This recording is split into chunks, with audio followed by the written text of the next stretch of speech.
Hello दोस्तों, basic electrical channel के अंदर आप सभी का स्वागत है। तो लीजिए दोस्तों, आज मैं आपके लिए एक वीडियो लेके आया हूँ स्टार डेटा स्टार्टर की। स्टार डेटा स्टार्टर किस प्रकार बनाया जाता है स्टेप बाय स्टेप मैं आपको इस वीडियो के अंदर समझाऊंगा।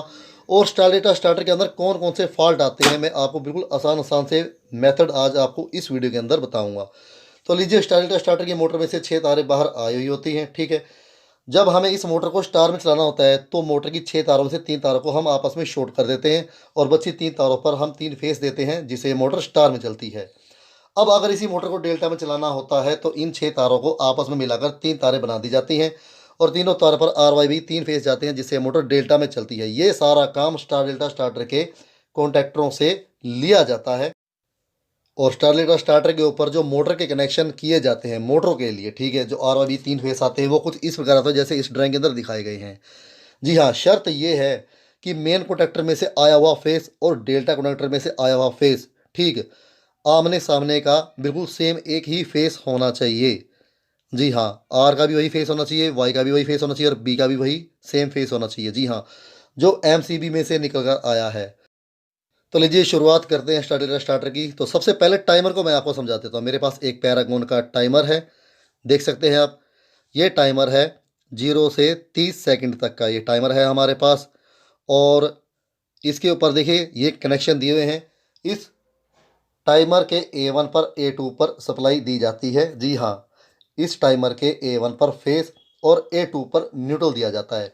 इस टाइमर के A1 से ही फेस उठाकर 15 नंबर पर चला जाता है। अब आगे ये टाइमर काम कैसे करता है, मान लीजिए मैंने इस टाइमर के अंदर 5 सेकंड का टाइम भरा हुआ है, ठीक है।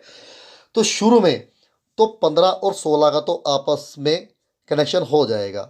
जो मैंने 5 सेकंड का टाइम इसके अंदर भरा है, शुरू में 15 और 16 आपस में शॉर्ट हो जाएंगे। 15 पर दी हुई सप्लाई 16 पर आनी शुरू हो जाएगी। उस दौरान 15 और 18 आपस में ओपन ही रहेंगे। 5 सेकंड के इसके अंदर मैंने टाइम भरा था, ठीक 5 सेकंड के बाद 15 और 16 आपस में ओपन हो जाएंगे। 15 और 18 का आपस में कनेक्शन हो जाएगा, यानी कि 15 पर दिया हुआ फेस 18 पर आना शुरू हो जाएगा। तो लीजिए, अब इसे हम जरा प्रैक्टिकल करते हैं। मेरे पास दो एलईडी बल्ब हैं। दोनों एलईडी बल्बों की मैंने दो तारें तो डायरेक्ट न्यूट्रल कर दी हैं, ठीक है। और बची एलईडी दोनों तारों में से एक तार को मैंने लगाया है 16 नंबर पर। ये देखिए, पैरागॉन के इस 16 नंबर पर मैंने एक एलईडी बल्ब की तार लगाई है और 18 नंबर की तार इस पैरागॉन के 18 नंबर पर लगाई हुई है। टाइमर के A1 पर जैसे हम फेस देंगे वहीं से एक तार उठाकर इस टाइमर के 15 नंबर पर भी देना है। जी हाँ, A1 पर दिया हुआ फेस 15 नंबर पर भी जाएगा। तो लीजिए, अब जरा इसे प्रैक्टिकल कर लेते हैं। आप देखिए, मैं जैसे ही सप्लाई को ऑन करता हूँ, 5 सेकंड का टाइम मैंने इसके अंदर भरा हुआ है। तो सबसे पहले टाइमर क्या करेगा, 15 और 16 को आपस में शॉर्ट कर देगा, यानी कि 15 पर दी हुई सप्लाई 16 नंबर के एलईडी बल्ब पर आनी शुरू हो जाएगी। तो लीजिए, अब मैं देखिए इस सिंगल पोल की एमसीबी को ऑन करता हूँ। इस टाइमर को सप्लाई जैसे ही मिलती है तो ये एलईडी बल्ब हमारा ऑन हो जाता है। जी हाँ, 15 और 16 का आपस में कनेक्शन हो गया है। 15 और 18 ओपन है। ठीक 5 सेकंड के बाद क्या होगा, 15 और 16 आपस में ओपन हो जाएंगे और 15 और 18 का आपस में कनेक्शन हो जाएगा। ये देखिए, तो टाइमर तो आपको समझ में आ गया होगा।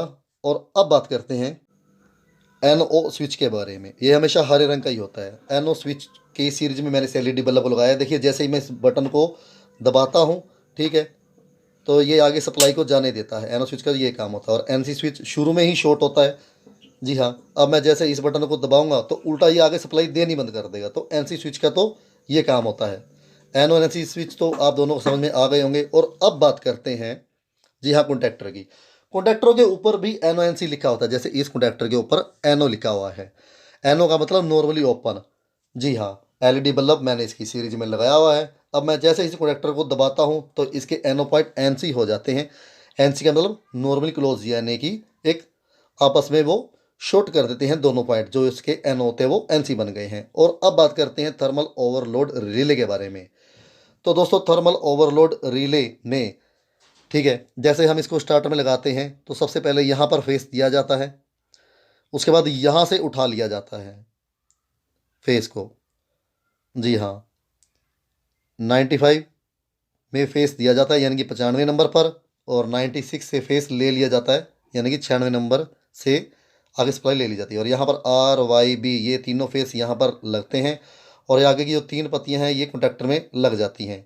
इसके ऊपर एक वेरिएबल बटन भी है जिससे हम इस थर्मल ओवरलोड रिले के एम्पेयर को सेट कर सकते हैं। फिलहाल तो इस टाइम एम्पेयर देखिए कितने हुए पड़े हैं, जी हाँ 2.3, और इसे हम घुमाकर कम कर सकते हैं। 1.4 एम्पेयर हमें इसे सेट कर दिया है। और अब इस कॉन्टैक्टर के अंदर इसे कैसे फिट करते हैं।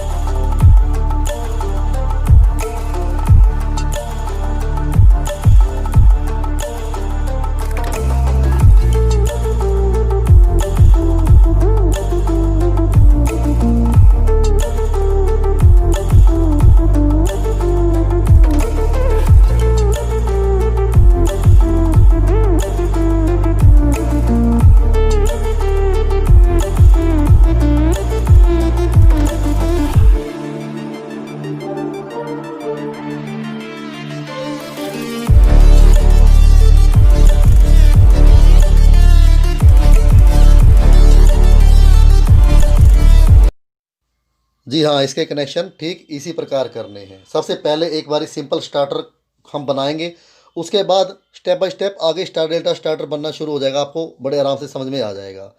तो लीजिए, मैंने इस थर्मल ओवरलोड रिले के 95 नंबर पर फेस दिया है और 96 नंबर से तार उठाकर, जी हाँ आप इसे देखिए, ये मैंने कनेक्शन किस प्रकार किए हुए हैं। जैसे मैंने उस चित्र के अंदर आपको दिखाया था ठीक वैसे ही इसके अंदर कनेक्शन किए। इस कंडक्टर के A1 को मैंने डायरेक्ट न्यूट्रल दिया हुआ है और इस कंडक्टर के ऊपर लगा हुआ NC पॉइंट में से मैंने उठाकर आगे तार इस कंडक्टर के A2 पर दी हुई है। तो लीजिए, उस चित्र के अनुसार ठीक ऐसे ही कनेक्शन बन गए, हमारा ये सिंपल स्टार्टर बन गया। अब देखिए, मैं जैसे ही इस NO स्विच को दबाता हूँ तो मेरा ये स्टार्टर ऑन हो जाता है, और अगर मैं NC स्विच को दबाता हूँ तो हमारा स्टार्टर ऑफ हो जाता है। और अब हम इस स्टार्टर को चेक करते हैं। दोस्तों, ये थ्योरी स्टार डेल्टा स्टार्टर पर भी लागू होती है। स्टार डेल्टा स्टार्टर के अंदर भी सिंगल पोल की एक MCB लगी होती है, ठीक है। इस साइड भी आपका टेस्टर ऑन होना चाहिए और नीचे की तरफ आपका टेस्टर ऑन होना चाहिए, तो हमारी सिंगल पोल की MCB ठीक है। और अब हम चेक करेंगे थर्मल ओवरलोड रिले को। जी हाँ, थर्मल ओवरलोड रिले कौन सी भी, उसको कैसे चेक करेंगे। इसके 95 नंबर पर भी आपका टेस्टर ऑन होना चाहिए, ठीक है। और उसके बाद 96 नंबर पर भी आपका फेस शो होना चाहिए कि यहाँ पर भी हमारी सप्लाई आई हुई है। उसके बाद NC स्विच को कैसे चेक करते हैं, बिना इस बटन को दबाए, ठीक है। NC स्विच के दोनों पॉइंटों पर ये देखिए फेस शो होना चाहिए, इस साइड भी फेस आना चाहिए और आगे फेस आना चाहिए। और अब बात करते हैं NO स्विच की। NO स्विच के एक साइड तो फेस आएगा और दूसरी साइड फेस नहीं आएगा। वो फेस तब आएगा जब आप इस बटन को दबाएंगे। NO स्विच को दबाने पर मेन कंडक्टर आपका ऑन हो जाएगा और ऑन का ऑन ही रह जाएगा। और इस टेस्टर पर देखिए, आप देख सकते हैं कि फेस आ रहा है। ये बहुत ज़रूरी बात है दोस्तों, ठीक है।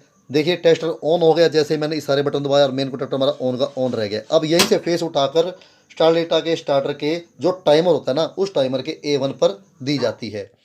जी हाँ, जैसे ही हम स्टार डेल्टा स्टार्टर के NO स्विच को दबाते हैं, सबसे पहले मेन कंडक्टर ऑन होता है। ऑन होने पर ही आपने बात नोट की होगी कि टाइमर भी तभी ऑन हो पाता है। तो वो इस प्रकार होता है, जैसे ही इस स्टार्टर के NO स्विच को हम दबाएंगे तो मेन कंडक्टर ऑन का ऑन रह जाएगा और NO स्विच के एक साइड पर फेस आ जाएगा। वही फेस उठाकर टाइमर के A1 पर दिया जाता है। जी हाँ, और A2 उसका डायरेक्ट न्यूट्रल होता है। टाइमर के 16 नंबर की तार उठाकर और 18 नंबर की तार उठाकर स्टार और डेल्टा वाले कंडक्टरों पर लगा दी जाती है, ठीक है। अब आगे मैं आपको कनेक्शन समझाता हूँ किस प्रकार होते हैं। तो लीजिए, मेरे पास ये टाइमर है। टाइमर के देखिए, मैंने जैसे आपको बताया था कि जैसे ही स्टार्टर के NO स्विच को दबाता हूँ, ठीक है, कंडक्टर ऑन हो जाता है और ऑन का ऑन ही रह जाता है और इस NO स्विच के ऊपर फेस बना रहता है जब तक कंडक्टर ऑन रहता है। वहीं से फेस की तार उठाकर टाइमर के A1 पर दी जाती है। ठीक A1 से तार उठाकर फिर इस टाइमर के 15 नंबर पर भी दे दी जाती है। देखिए, मैं जैसे ही इस कंडक्टर को ऑन करता हूँ, ठीक है, अब टाइमर के अंदर आप देख भी सकते हैं कि सप्लाई आ गई है।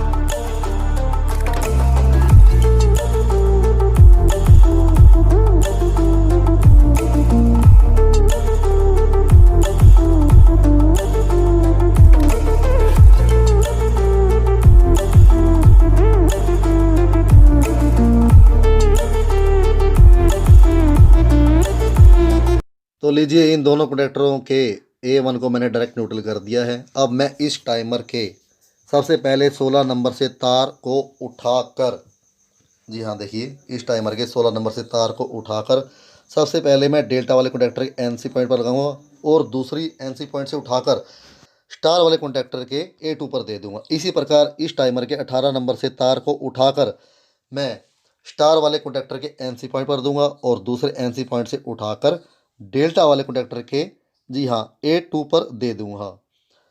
और लीजिए हमारा स्टार डेल्टा स्टार्टर अब तैयार हो ही गया है।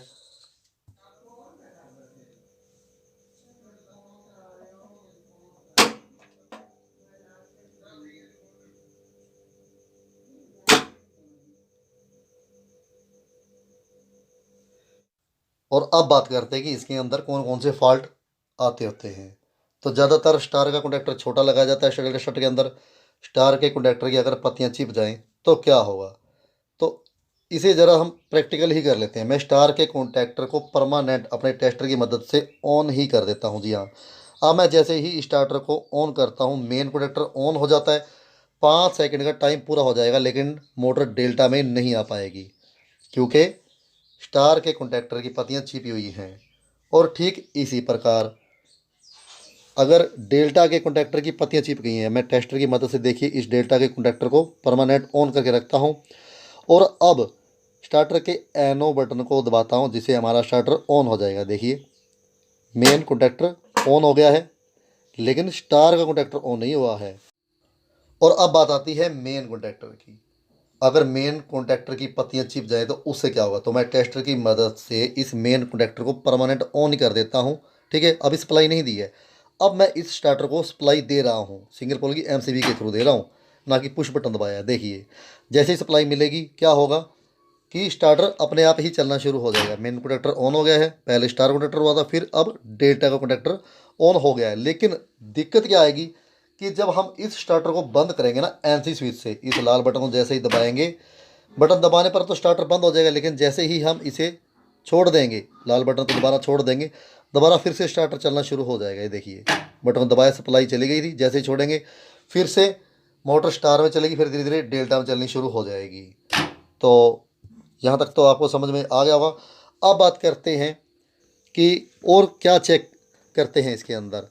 तो मीटर को कंटिन्यूटी मोड पर लगाइए, जी हाँ, और इसके बाद मीटर की 2 तारें लीजिए। जैसे कि आपको पता है कि मीटर की दोनों तारों को मिलाने पर बीप की भी आवाज़ आएगी मीटर में से और 00 भी लिखा आएगा। कंडक्टर अभी ऑफ है, हमने सप्लाई बंद की हुई है, तो इसके एनसी पॉइंट आपस में शॉर्ट बोलने चाहिए। जी हाँ, अब इसे हम उतार लेते हैं और उसके बाद चेक करते हैं कंडक्टर को। जी हाँ, कंडक्टर के L1 को, L2 को और L3 को। जी हाँ, अगर इसकी पत्तियां छिपी हुई होंगी तो मीटर में से बीप की आवाज़ भी आएगी और मीटर में 00 लिखा आएगा। L1, L2 और L3 ही चेक करने हैं हमने इस कंडक्टर में, ये देखिए। और उसके बाद अब इस मीटर की कॉइल को चेक करते हैं।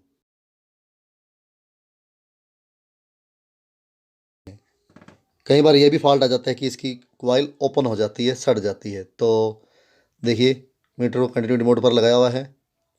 जी हाँ, इस कंडक्टर की कॉइल ओके है। उम्मीद है दोस्तों कि मेरी वीडियो आपको पसंद आई होगी।